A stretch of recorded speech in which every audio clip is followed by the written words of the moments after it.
আসসালামু আলাইকুম।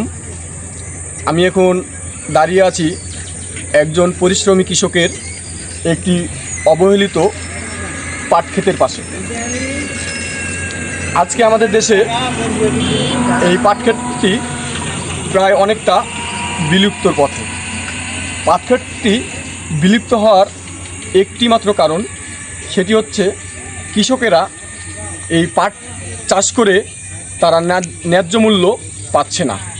কিন্তু এই পাট ক্ষেত থেকে যে সোনালী আঁশটি উৎপাদন হয়, এই সোনালী আঁশটির বাইরের রাষ্ট্রে প্রচুর পরিমাণ চাহিদা রয়েছে। কিন্তু তারপরও কৃষকেরা এই পাট ক্ষেতের ন্যায্য মূল্য না পাওয়ার কারণে তারা পাট চাষে আগ্রহ হারিয়ে ফেলছে।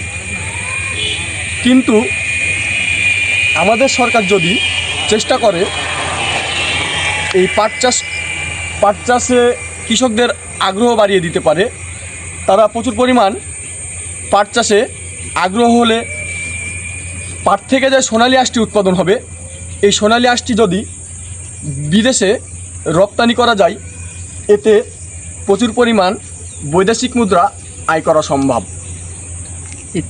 এই বৈদেশিক মুদ্রা অর্জনের ফলে আমাদের কৃষকের এবং আমাদের দেশের উভয়ই লাভবান হবেন।